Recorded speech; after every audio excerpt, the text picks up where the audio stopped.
Hello guys, कैसे हैं आप सब। आई होप आप सब बहुत अच्छे होंगे। गाइस, हम आज कोर्स पढ़ना स्टार्ट करने से पहले हम एसएससी जीडी के सिलेबस के बारे में जानेंगे। सिलेबस से हमें ये फ़ायदा होगा कि हमें पता चलेगा हम क्या पढ़ने वाले हैं क्या नहीं। ग्रामर में वैसे तो बहुत सारे हैं, अगर पढ़ेंगे तो मतलब बहुत दिन लग जाएगा, पर हम देखेंगे बस एसएससी जीडी में हमें क्या पढ़ना है, उसी हिसाब से हम पढ़ेंगे। ठीक है, थोड़ा ध्यान दीजिए। एसएससी जीडी हिंदी के सिलेबस में पहला हमको पढ़ना है, पहला आता है वर्तनी के सामान्य अशुद्धियाँ तथा शब्दों के शब्द रूप। उसके बाद आता है शब्दों के बहुवचन, मतलब एक वचन होगा उसको बहुवचन में कन्वर्ट करना, सिंगुलर प्लुरल जिसको हम कहते हैं। किसी वाक्यों को अन्य लिंग में परिवर्तन करना, अगर पुल्लिंग होगा उसको स्त्रीलिंग में, अगर स्त्रीलिंग है तो वो उसको पुल्लिंग में, जिसको इंग्लिश में हम जेंडर के रूप में पढ़ते हैं। मुहावरे और उनका अर्थ, ये मुहावरे हमें इसको याद रखना होगा, और थोड़ा बहुत ट्रिक भी है, उसी हिसाब से भी हम पढ़ सकते हैं। अशुद्ध वाक्यों के शुद्ध रूप, कुछ वाक्य गलत लिखे होंगे उसको आप सही करके लिखना है। विलोम शब्द यानी ऑपोजिट वर्ड, उसको हम पढ़ेंगे। समानार्थी और बफ और पर्यायवाची शब्द, इसको याद रखना। समानार्थी जो होता है पर्यायवाची वही होता है। विलोम शब्द विपरीत शब्द एक चीज़ है, उसी प्रकार समानार्थी शब्द पर्यायवाची शब्द एक चीज़ है, उसको हम पढ़ेंगे। उसके बाद अनेक शब्दों के लिए एक शब्द और है कहावतें लोकोक्ति, वो मुहावरे के अंतर्गत ही आएगा, कहावतें और लोकोक्ति। संधि विच्छेद, और क्या है क्रिया से भाववाचक संज्ञा बनाना, और रचना एवं रचयिता। तो ये जो है हमारा इतना है। हम अभी जो है संधि विच्छेद के बारे में पढ़ रहे हैं। ठीक है, पढ़ने से पहले मोटिवेशन की ज़रूरत है। मोटिवेशन हर किसी को ज़रूरत होती है, क्योंकि बिना मोटिवेट के तो हम पढ़ नहीं सकते, एक है, इसीलिए मोटिवेट होना होता है। तो मैं कोशिश करती हूँ कि आपको मोटिवेट करके रखूँ, तो इसके लिए एक लाइन है, सुनिए ज़रूर। बस इसको अपना लक्ष्य बना लिए कि इस बार कोई डिस्ट्रैक्शन नहीं, केवल मैं, भगवान मेरा लक्ष्य। अगर ऐसा हो सकता है तो आपको अपना एग्ज़ाम क्लियर करने के लिए कोई नहीं रख सकता। ठीक है, इसको मान लीजिए कि आप हैं और आपका लक्ष्य है और भगवान आपके साथ हैं, तो आप कुछ भी कर सकते हैं। चलिए अब पढ़ना शुरू करते हैं। और कल हम संधि के बारे में पढ़ रहे थे, और कल हमारा स्वर संधि जो है ख़त्म हो गया था। संधि के और इसके अलावा, स्वर संधि के अलावा और भी दो भेद हैं, एक है व्यंजन संधि, विसर्ग संधि। आज हम व्यंजन संधि के बारे में पढ़ेंगे। इसमें हम पढ़ेंगे व्यंजन संधि किसे कहते हैं, उसके नियम क्या क्या है, आप किस तरह से शब्द का संधि विच्छेद कर सकते हैं, इसके बारे में पढ़ेंगे। व्यंजन से स्वर अथवा व्यंजन के मेल से उत्पन्न विकार को हम व्यंजन संधि कहेंगे। व्यंजन से अगर स्वर भी मिले और व्यंजन से अगर व्यंजन वर्ण भी मिले, स्वर वर्ण हो या व्यंजन वर्ण हो, अगर वो दोनों आपस में मिल रहे हैं और उनमें कोई विकार या परिवर्तन होता है, तो उसको हम क्या कहेंगे, व्यंजन संधि कहेंगे। इसको अगर हम थोड़ा ज़्यादा अच्छे से समझे तो क्या है, किसी व्यंजन वर्ण का व्यंजन से अथवा किसी स्वर वर्ण से मेल होने पर जो परिवर्तन होता है उसे व्यंजन संधि कहते हैं। अर्थात इसका जो पूर्व पद होगा उसका अंतिम वर्ण जो है वो व्यंजन हो, और पर पद जो है वो हो सकता है स्वर वर्ण हो या व्यंजन वर्ण हो, उनसे संधि होगी तो उनको हम व्यंजन वर्ण कहेंगे। व्यंजन वर्ण इस प्रकार से होता है, उसमें स्वर वर्ण में क्या था, बस स्वर वर्ण के साथ स्वर वर्ण मिलते थे, तब जाके स्वर संधि होता था। पर यहाँ पे वो क्या कह रहा है, व्यंजन वर्ण होगा। इसमें इम्पोर्टेंट यही है कि उसका जो पहला शब्द होगा, पहला जो वर्ण अक्षर होगा, उसका जो अंतिम वर्ण है वो हमेशा एक व्यंजन वर्ण ही रहेगा। उसके बाद वाले मतलब दूसरे जो शब्द आएगा उसमें हो सकता है वो स्वर होगा या फिर हमारा व्यंजन वर्ण होगा, तब उसके मेल से बने शब्दों को हम व्यंजन कहेंगे।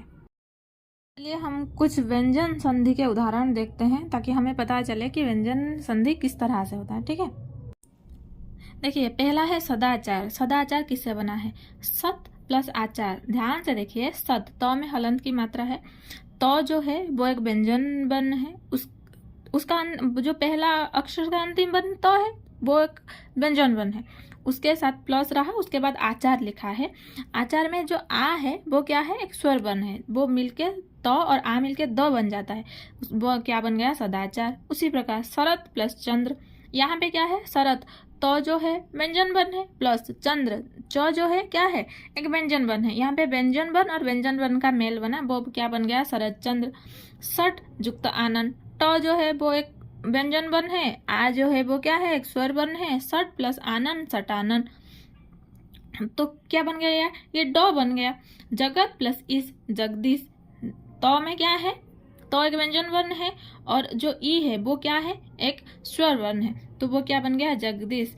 और एक चीज यहाँ पे ध्यान दीजिए दोस्तों कि ये जो है, जो जहाँ पे सत प्लस आचार, देखिए तो का परिवर्तन किस में हुआ है, दो में परिवर्तित हुआ है, पर आ जो है किस रूप में लगा है, मात्रा के रूप में आके लगा है, सदाचार बना है। उसी प्रकार ध्यान देखिए यहाँ पे सट प्लस आनंद जो हुआ है, सटानंद। सट जो ये यहाँ पे ट है वो क्या बन गया है, ड बन गया है, और यहाँ पे जो आ है वो मात्रा के रूप में लगा है, आ नहीं लगा है, आ की मात्रा बन गई है, सटानंद। उसी प्रकार जगत प्लस ईद, जगदीश। जगत तो में तो है, तो क्या बन गया, दो बन गया। उसी प्रकार यहाँ पे भी जो सदाचार में भी तो दो बन गया था, तो जो है क्या बन गया, दो बन जाता है, और जो ई है वो मात्रा के रूप में है लगी है। इसको थोड़ा ध्यान देना, यहाँ पे बड़ी ई है इसलिए बड़ी ई की मात्रा लगी है, अगर यहाँ पे छोटी ई होती तो छोटी ई की मात्रा लगती। इसको ध्यान देना जब आप कहीं पे देख रहे हैं उसके उदाहरण, तो ये ध्यान देना कि मात्रा क्या है, छोटी ई है या बड़ी ई है, छोटा ऊ है बड़ा ऊ है, इसमें थोड़ा बहुत हम कंफ्यूज हो जाते हैं, तो हमारा प्रॉब्लम होता है। व्यंजन संधि को पढ़ने से पहले व्यंजन जो वर्ण है उसके विभागीकरण को देखेंगे। उसमें तो सारे हमको मतलब हमारे यहाँ नहीं, मतलब हमें नहीं चाहिए, पर कुछ है जो हमें चाहिए, उसके बारे में हम पढ़ेंगे। जैसे कि स्वर वर्ण दो प्रकार के थे, हर्ष स्वर, दीर्घ स्वर। स्वर संधि में भी हमने पढ़ा था कि स्वर संधि में किस तरह से हर्ष स्वर दीर्घ स्वर में परिवर्तित हो जाती थी, उसकी मात्रा में परिवर्तन हुआ था। उसी प्रकार व्यंजन वर्ण में के भी कुछ रूप हैं, उसी हिसाब से वो भी परिवर्तित होती हैं, वो थोड़ा ध्यान में देखेंगे, ठीक है। तो ध्यान में देखिए, जो व्यंजन वर्ण है उसको 5 वर्ग में विभाजित किया गया है। पहला होता है क वर्ग, उसमें हर वर्ग में 5 वर्ण होते हैं। तो क ख ग घ ण, तो क वर्ग हो गए। च वर्ग में उसी प्रकार 5 वर्ण, ट वर्ग में 5 वर्ण, च वर्ग में च छ ज झ न, ट वर्ग में ट ठ ड ढ ण, त वर्ग में त थ द ध न, प वर्ग में प फ ब भ म। ये जो वर्ण है इसका जो सीरियल नंबर है उसको कैसे माना जाता है, जैसे कि ध्यान देखिए, मतलब क वर्ग में अगर हम क वर्ग कहेंगे तो हम 5 वर्णों को समझेंगे, क ख ग घ ण, 5 वर्णों को समझेंगे। पर अगर हम कहेंगे क वर्ग का प्रथम वर्ण तो हम क को समझेंगे, क वर्ग के तीसरा वर्ण तो हम ग को समझेंगे, क वर्ग के 5वां वर्ण तो हम ण को समझेंगे। तो आप यहाँ पे ध्यान देंगे कि कौन से वर्ग के कौन से वर्ण के की बात हम कर रहे हैं, उसी के हिसाब से ही व्यंजन संधि आप समझ सकते हैं। तो इसी हिसाब से, जैसे कि मैंने क वर्ग कहा उसी प्रकार च वर्ग, ट वर्ग, त वर्ग उसी प्रकार से होगा। और अगर कोई कहे जो वर्ग के व्यंजन वर्ण के वर्गों के क वर्ग प्रथम वर्ण, तो समझ लेना जो 5 वर्ग के प्रथम वर्ण है, जैसे क च ट त प, ये जो 5 है इनको हम मानेंगे। अगर कोई कहे वर्गों के अंतिम वर्ण या 5वां वर्ण तो हम ण को इन सबको मानेंगे। तो इसी प्रकार से आप समझ लेना कि हम मानेंगे कि ये जो है उसका प्रथम वर्ण है, पहला वर्ण, दूसरा, तीसरा, चौथा, 5वां। ठीक है गाइस, व्यंजन वर्ण के नियम के बारे में पढ़ेंगे। तो आपने समझ लिया होगा वर्गों के पहले वर्ण दूसरा वर्ण के बारे में, अभी हम उसी के अंतर्गत पढ़ेंगे, तो ध्यान देना, ठीक है। तो पहला नियम क्या कहता है व्यंजन संधि में, वो कह रहा है किसी वर्ग के पहले वर्ण क च ट त प, यानी पहले वर्ण यही है। आप भी वहां पर देखे होंगे कि सारे वर्ग के पहले वर्ण यही है, का मेल किसी वर्ग के तीसरे अथवा चौथे, तीसरे नंबर पर कौन कौन से वर्ण थे, तीसरे नंबर पे ग च ढ ध भ ये वाले वर्ण थे, और ये चौथे नंबर पे थे, और तीसरे नंबर पे कौन है, ग ज ड द ब, ये सारे वर्ण अगर मिलते हैं या य र ल ब ह या किसी स्वर से हो जाता तो क को ग, च को ज, ट को ण, त को द, प को ब में बदल दिया जाता है। याद रखना कौन कौन से चीज किस किस में परिवर्तित हो रही है। क्या परिवर्तन, क जो है ग में परिवर्तित होगी, च जो है ज में परिवर्तित होगा, जो ट है वो ड में परिवर्तित होगा, त जो है वो द में, प जो है वो ब में परिवर्तित होगा।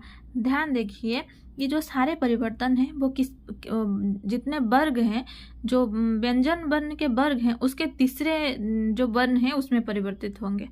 तो आप याद रखिए, जो अगर इस प्रकार से होते हैं तो क्या होगा, जो पहला वर्ण है, व्यंजन वर्ण के जो पहले वर्ण हैं वो किस में परिवर्तित हो जाएंगे, तीसरे वर्ण में परिवर्तित हो जाएंगे। अगर उनके साथ कोई और वर्ण या य, र, ल, ब या स्वर आए तो वो इसी में परिवर्तित हो जाते हैं। इसको ध्यान में रखना। Please like, share and subscribe. आइए इस नियम के कुछ उदाहरण हम देखेंगे कि किस तरह से परिवर्तित होगा। जब उदाहरण देखेंगे, संधि में कि यही है, जब तक आप उदाहरण नहीं देखोगे तब तक समझ में नहीं आएगा। और एक बात याद रखना, जो ग्रामर होता है आप उसको जितना समझेंगे आप उतना कर पाएंगे, इसीलिए उसको समझो। रटने की कोई ज़रूरत नहीं है, समझो उसमें क्या नियम है, क्या कह रहा है। अगर आप समझ लोगे तब जाके आप इसको कर सकते हो। तो उदाहरण देखिए, हमने क्या पढ़ा था वहाँ पे, अगर क ग के साथ आएगा तो वो ग बन जाएगा। दिक जुक्त गज, दिग्गज। देखिए ध्यान से, दिक, क में क जो है पहला वर्ण है, उसके साथ कौन आया, ग आया, तो ये क किस में परिवर्तित हो गया, ग में। और यहाँ पे एक बात याद रखिए, यहाँ पे गज में ग था, यहाँ पे क आया, क ग में परिवर्तन होगा, ग भी उसी प्रकार से रहेगा तो दिग्गज बना। ग जो है डबल आ गया यहाँ पे, ठीक है। क छोटी ई, क के साथ यहाँ पे कौन आया है, एक स्वर वर्ण आया है, तो वो क्या बनेगा, उसकी मात्रा बन जाएगी। क तो ग में परिवर्तित होगी, पर जो छोटी ई है, क्योंकि हमने पढ़ा था कि स्वर वर्ण में स्वर वर्ण नहीं आता है, उसकी मात्राएं आती है। तो ग में किसकी मात्रा आएगी, बड़ी ई की मात्रा आएगी। बाग युक्त इस, बागीस, जो क है वो किस में परिवर्तित हो गया, ग में, और जो बड़ी ई है बड़ी की मात्रा में परिवर्तित हो गया। और जो है, और जो ब में आ की मात्रा थी बा, और जो लास्ट में सौ था वो तो उसी प्रकार से रहा ना, बागीस, तो ये परिवर्तन होगा। च के साथ अगर अ आए तो वो ज बन जाएगा, जैसे कि अच प्लस अंत, अजंत। ट के साथ आ आया तो तो ड में परिवर्तित होगा, आ आया है तो किसकी मात्रा लगेगी, आ की मात्रा लगेगी। सट प्लस आनन, सटानन, सड़ानन, सॉरी। तो के साथ अगर भ आए तो वो द में परिवर्तित होगा। सत प्लस भावना, सद्भावना। अगर प के साथ ज आए तो वो ज में परिवर्तित होगा। अब प्लस ज, अब्ज। तो के साथ अगर धी आए तो धी में परिवर्तित होगा। सत जुक्त धी, सिद्धि। एक ध्यान देने की बात यहाँ पे है, जो तीसरे नंबर पे जो है वो ज के साथ अ आया तो ज बनेगा। आपके ध्यान में आया होगा, यहाँ पे जो ज आया है, मैंने कहा था कि स्वर वर्ण की मात्रा आएगी, तो यहाँ पे तो कोई मात्रा नहीं आया है, पर आप अगर ध्यान देंगे तो देखेंगे ज में एक हलंत लगा हुआ है। जब क्या होगा, संधि होगा, ज में हलंत नहीं लगेगा। ये अ का एक रूप है, जब वो व्यंजन वर्ण के साथ मिलता है तो ये हलंत हट जाता है, जब वो नहीं मिलता है, जो व्यंजन वर्ण है उसके साथ एक हलंत आता है। इसको आप ध्यान में रखिए जब आप क्या करेंगे, व्यंजन संधि करेंगे। तो दूसरे नियम के बारे में पढ़ेंगे। पहला नियम हो गया है हमारा, दूसरे नियम के बारे में दूसरा नियम क्या कह रहा है हमसे, कह रहा है यदि किसी वर्ग के पहले वर्ण क, च, ट, त, प, यानी हर वर्ग के पहले जो वर्ण है वो सब का मेल न या म वर्ण से हो। किससे होगा, न या म से होगा, तो उसके स्थान पर उसी वर्ग का आधा पांचवा वर्ण हो जाता है। पांचवा वर्ण ध्यान देगा, वो पांचवा वर्ण ऐसा है, उसे पांचवा वर्ण जो होता है वो बड़ा इंटरेस्टिंग होता है ग्रामर में। तो उस वर्ण का आधा आएगा, पूरा नहीं, आधा लिखना है आपको। जैसे कि जिसको हम क्या कहते हैं, युक्ताक्षर जिसे कहते हैं, वही होगा, आधा लगेगा। और जो शब्द होगा उसके बाद वाले जो शब्द होगा उसका पूरा आएगा, तो वो क्या बन जाएगा, हमारा एक युक्ताक्षर बन जाएगा। उसी प्रकार इसमें परिवर्तन। नियम नंबर 2 के उदाहरण देखते हैं कि किस तरह से परिवर्तन होता है पांचवें वर्ण में। देखिए दोस्तों, यहाँ पे किस तरह से परिवर्तन हुआ है। क के साथ अगर म आए तो क वर्ग जो है वो क्या है, पहला। क वर्ग का पहला वर्ण क है, उसका पांचवा वर्ण क्या है, क, ख, ग, घ, ण। ण उसका पांचवा वर्ण है, अंतिम वर्ण, तो ण आया है। बाक प्लस मय, क और म जुड़ गया है, तो जब क आएगा क म के साथ लगेगा, मेल से क्या बनेगा, ण बनेगा, तो ण बन गया है। देखिए उसी प्रकार लिखा गया है। च के साथ अगर न आए तो ण बनेगा। कैसे, अच प्लस नास अचनास। देखिए आधा लिखा गया है, पूरा नहीं लिखना है आपको, जो 5वां वर्ण है उसको आधा लिखना है। सठ प्लस मण ण बना है। सठ प्लस मास षणमास। यहाँ पे देखिए, ध्यान देखिए, जो सठ प्लस मास में ट जो है अंतिम है, ट के साथ म का मिलन होगा, तो ट जो है वो क्या है, ट किस में परिवर्तन होगा, न में। तो यहाँ पे और आधा ण है, त के साथ अगर न आए तो वो न में परिवर्तित होगा। उत प्लस नयन उन्नयन। उन्नयन में देखिए न डबल न आया है, यहाँ पे प प्लस म जो है म में परिवर्तन होगा। अप प्लस मय अमय। देख पा रहे हो यहाँ पे तो प्लस न में जो उदाहरण है उत प्लस नयन उन्नयन, उसमें देखो तो न में परिवर्तित होगा और दूसरे वर्ण का पहला भी न है, इसीलिए वो डबल न आया है। जो लास्ट का वो एग्जाम्पल है उसको ध्यान से देखोगे, अगर अप प्लस मय, प म पे परिवर्तन होगा और मय का जो प्रथम वर्ण है वो भी म है, तो ये डबल म बन गया अमय। तो इसी प्रकार नियम नंबर 2 के हिसाब से परिवर्तन होंगे। ठीक है, 2 नियम हमारा हो गया है। तीसरे नियम की ओर चलते हैं, तीसरे नियम के बारे में जानेंगे। तीसरा नियम हमसे क्या कह रहा है, तीसरा नियम कह रहा है तो का मेल, जो तो है अगर वो किस किस के साथ आता है, ग घ द भ ब भ य र ब, या किसी स्वर से हो जाए तो वो द में परिवर्तित हो जाएगा। ये एक सिंपल नियम है। तो अगर किसी भी वर्ग के क्या है, तीसरे वर्ण और चौथे वर्ण के साथ आता है, ध्यान रखिए ये सारे के सारे तीसरे वर्ण और चौथे वर्ण है, और य र व या किसी स्वर के साथ भी आए तो वो किस में परिवर्तित हो जाएगा, द में। उदाहरण देखिए क्या है, उदाहरण में है तो प्लस भ में सत प्लस भावना सद्भावना। किस तरह से लिखा है ध्यान देखना, ये जो लिखावट है उसको थोड़ा ध्यान में रखना, किस तरह से लिखा गया है। तो के साथ बड़ी ई आई है, तो याद रखना बड़ी जो स्वर आएगा, तो व्यंजन वर्ण में जो भी स्वर वर्ण का मेल होगा वो हमेशा मात्रा के रूप में लगेगा, हमेशा मात्रा के रूप में। वो किसी बस अ जो है वो कैसा लगेगा, वो जो है हलंत हट जाएगा, पूरा वर्ण लगेगा। इसके अलावा और जो भी हैं क्या लगेगा, जो बड़ी ई है तो बड़ी की मात्रा, छोटी ई है तो छोटी की मात्रा, जो होगा उसी की मात्रा लगेगी। तो प्लस बड़ी ई दी, जगत जुक्त इस जगदीश, तो यहाँ पे बड़ी ई मिलके क्या बन गए, दो बन गए, और बड़ी की मात्रा आ गई। तो प्लस भ क्या बनेंगे, भ्र बनेंगे। भगवत प्लस भक्ति भगवत भक्ति। तो और र मिलके द्र बनेंगे। तत् प्लस रूप तद्रूप। तो प्लस ध मिलके ध्र बनेंगे। सत प्लस धर्मी सद्धर्मी सद्धर्मी। तो इसको आप ध्यान में रखेंगे जब आप पढ़ेंगे इसको, मतलब ये आप समझिए कि किस तरह से इसके परिवर्तन होते हैं। जब आप परिवर्तन को समझ जाएंगे तो आप संधि भी कर पाएंगे, संधि विच्छेद भी कर पाएंगे, तब आपको इजी हो जाएगा। नियम नंबर 3 हो गया। नियम नंबर 4 के बारे में पढ़ेंगे।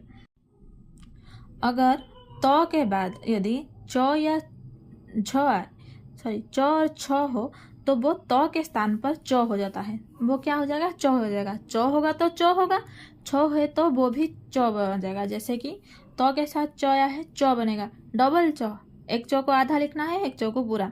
उत प्लस चारण उच्चारण। उत तो है, च भी च है, तो क्या बन गया, डबल च बन गया, उच्चारण। उत आधा च पूरा च, आ की मात्रा उच्चारण।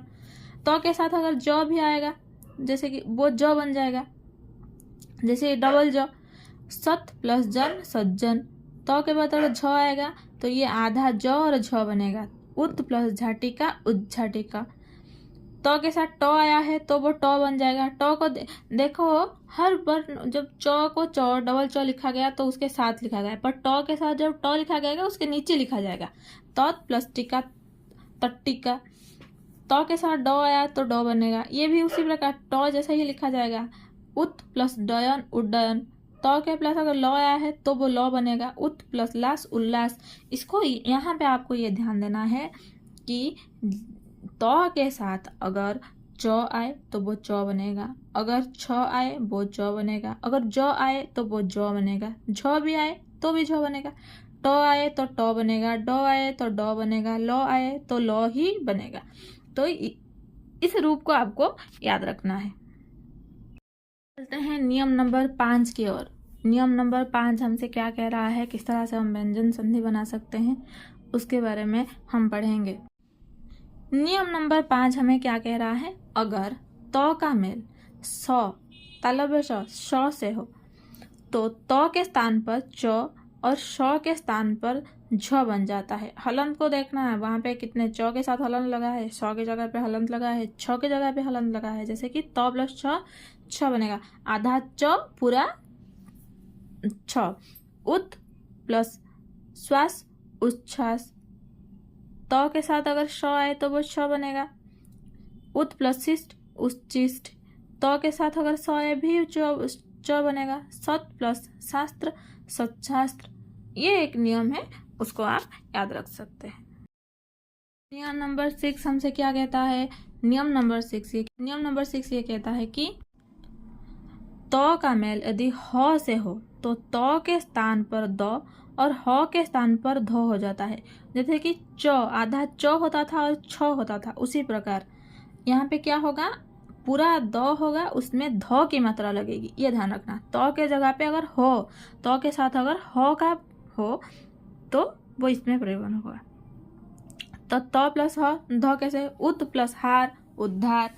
तो यहाँ पे त है, पहले वर्ण पहले शब्द का अंतिम त है, दूसरा वर्ण का पहला ह है, त और ह मिल गया, इसमें क्या बन गया, पूरा द बन गया और आधा ध बन गया, ध उसकी मात्रा के रूप में लगेगी, तो उद्धार बन गया। त के साथ अगर आया है तो ध, उत प्लस हरण उद्धार उद्धारण। उसी प्रकार तत् प्लस हित तद्धित, उसको आप थोड़ा इसको समझ लेना। हमारा नियम नंबर 6 हो गया। नियम नंबर 7 के बारे में पढ़ेंगे। नियम नंबर 7 हमसे क्या कह रहा है, उससे हमें क्या सीख मिलेगी। देखिए दोस्तों, नए नए चीज सीखने में बहुत अच्छा लगता है, पर पढ़ना हमारे लिए थोड़ा बहुत मुश्किल होता है, हमें बोर लगने लगता है। पर एक ग्रामर है, क्या कर सकते हैं, इसको इस तरह से ही पढ़ना हमें पड़ेगा। तो चलिए पढ़ाई के और। नियम नंबर 7 हमें कहता है, जब किसी हर्ष या दीर्घ स्वर, याद है ना, हर्ष स्वर और दीर्घ स्वर यानी जितने स्वर वर्ण हैं सारे के सारे के बाद यदि छ वर्ण आ जाए तो छ से पहले च वर्ण बढ़ा दिया जाता है। जैसे कि लक्ष्मी प्लस छाया लक्ष्मी छाया। तो इसमें क्या होगा, ध्यान देने की बात यह है, लक्ष्मी जो शब्द है उसके अंत में क्या है, बड़ी ई है। बड़ी ई क्या है, हमारा स्वर वर्ण है, उसके साथ छाया आया है, दूसरा शब्द, उसका जो पहला है वो क्या है, छ है। ये मिलके क्या बने हैं, लक्ष्मी तो जैसा है वैसा रहा, छाया में छ के जगह पे चौ को चढ़ा दिया गया है, उसके साथ जोड़ दिया गया है। वैसे ही बी प्लस छेद विच्छेद, बी प्लस छेद विच्छेद, ये जो है नंबर 7 का एक नियम है जो हमें सिखाता है कि चौ को और ज्यादा बढ़ा के उसको लिखना है। नियम नंबर 7 हो गया है, 8 के ओर चलेंगे। नियम नंबर 8 कह रहा है, यदि म के बाद क से म तक कोई व्यंजन हो, क से म तक यानी जो व्यंजन वर्ण के जो वर्ग हैं सारे, जितने 5 वर्ग हैं सारे वर्ण हो, तो कोई व्यंजन हो तो म अनुसार में बदल जाता है। तो किस में बदल जाएगा, वो अनुसार में। जैसे कि सम प्लस योग संयोग, सम प्लस रक्षण संरक्षण। देखो यहाँ पे जो अनुसार है, अनुसार तो हमेशा एक चिन्ह होता है, एक डॉट की तरह होता है और हमेशा ऊपर लगता है। तो अगर म के बाद किसी भी प्रकार का व्यंजन वर्ण हो तो क्या हो जाएगा, वो अनुसार में परिवर्तित हो जाएगा। सम प्लस योग संयोग, सम प्लस रक्षण संरक्षण। ठीक है। नियम नंबर 9 वो हमसे क्या कह रहा है, वो कह रहा है कि अगर म के बाद म आए तो वो द्वित्व हो जाता है, यानी 2 हो जाते हैं। जैसे कि आधा म पूरा म, उसी प्रकार म के साथ म आएगा तो पहला जो है आधा वो आधा रहता है और उसके बाद जो म होगा वो पूरा रहेगा। जैसे कि सम प्लस मति सम्मति। सम्मति में पहले देखो, सम में पहले जो वर्ण है, शब्द है, उसका अंतिम क्या है, म है, प्लस मति म है, तो ये म बन के म बन जाएगा। आधा म पूरा म, सम्मति। म के साथ म आएगा तो वो भी म बनेगा। सम प्लस मान, सम्मान। इसी प्रकार के परिवर्तन होंगे। नियम नंबर 10। नियम नंबर 10 हमसे क्या कह रहा है, ध्यान दीजिए। नियम नंबर 10 कह रहा है कि म के बाद अगर ऊष्म वर्ण या अंतस्थ व्यंजन हो। ऊष्म व्यंजन कितने हैं, हमारे जो 3 सौ हैं वो सारे के सारे, और ह उसको हम ऊष्म कहेंगे। और अंतस्थ व्यंजन क्या है, य, र, ल, ब, ये 4, तो 4 4 8। अगर ये 8 वर्ण अगर म के बाद आते हैं तो वो कोई व्यंजन होता है जो म है वो अनुसार में बदल जाता है। जैसे कि म के साथ अ आया है, सम प्लस योग संयोग, सम प्लस र संरक्षण, सम प्लस ब, सम प्लस विधान संविधान, सम प्लस बाद संवाद, सम प्लस संयम, सम प्लस लग्न संलग्न, सम प्लस सार संसार। इसमें क्या हुआ है, अगर यहाँ पे देखो, यहाँ पे जितने ये जो है 8 है, इसमें ऊष्म वर्ण है। ऊष्म वर्ण यानी सौ और जो है ह, इतने, इन चारों को हम ऊष्म वर्ण कहते हैं। और अंतस्थ व्यंजन क्या क्या है, य, र, ल, ब, ये हमारे अंतस्थ व्यंजन है। इनके साथ अगर म आता है तो वो हमेशा क्या बन जाता है, वो हमेशा अनुसार आ जाता है। डॉट, एक बिंदी बन जाती है उसके ऊपर, उसका उच्चारण भी अनुसार के अंतर्गत ही होता है। जैसे कि संयोग, हम अनुसार का उच्चारण उसमें कर रहे हैं तो इसका उच्चारण अनुसार के तौर पर होता है। अब हम आएंगे नियम नंबर 11 में। नियम नंबर 11 हमसे ये कह रहा है कि अगर री, र, श से परे न का ण हो जाता है। अगर री, र, स हो, उसके बाद अगर न आया हो, वो ण में परिवर्तित हो जाती है। परंतु च वर्ग, ट वर्ग, ट वर्ग, ल, श का व्यवधान हो जाने पर ण का ण नहीं होता है। जैसे कि परि प्लस णाम परिणाम, तो यहाँ पे वही नियम लगा है। र के साथ न आया है तो यहाँ पे जो न है वो किस में परिवर्तित हो गया है, ण में परिवर्तित हो जाएगा। प्र प्लस मान प्रमाण, उसी प्रकार परिवर्तन हुआ है। री के साथ न आया है, जैसे कि ऋण, री प्लस ण ऋण, तो ये क्या है, अगर इनके साथ, इन तीनों के साथ अगर न आता है तो वो ण में परिवर्तन हो जाते हैं।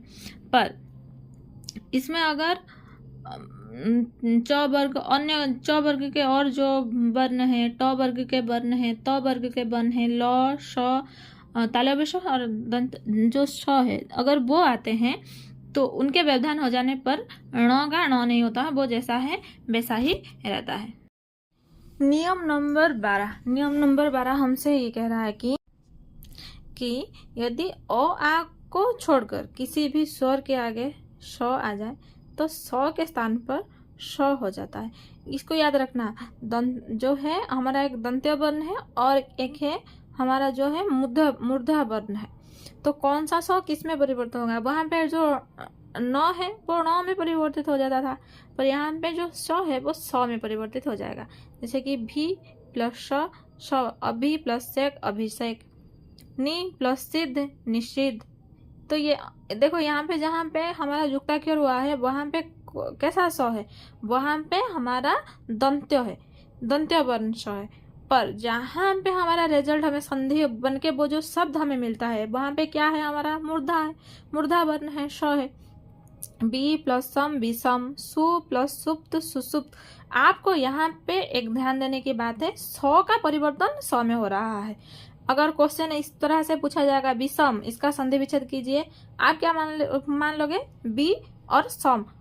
कैसा वाला सम आप लिखोगे, आप मूर्धा वाला सम लिख लोगे, पर नहीं, ये गलत है। सही क्या है, आपको वहां पे देखना है बी प्लस दंत्य श, वो जो है दंत्य वर्ण श है उसको आपको लिखना है, वो होगा सही आंसर आपका। नियम नंबर 13, ये हमारा आखिरी है व्यंजन वर्ण में, इतने में ही व्यंजन वर्ण होगा। 13 ही नियम इसमें है, ये हमारा आखिरी है। और इसमें क्या कह रहा है, नियम ये कह रहा है री, र, श के बाद अगर न आए तो इसके बीच में कोई स्वर और स्वर वर्ण के अलावा अगर क वर्ग का, प वर्ग का अनुसार य, व, ह में से कोई वर्ण आए तो न के स्थान पर ण हो जाता है।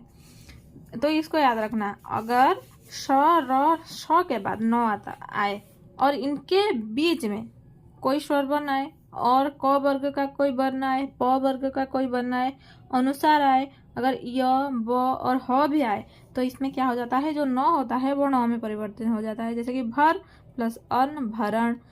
तो यहाँ पे देखो, जहाँ पे हमने संधि की है भर, जो उसका पहला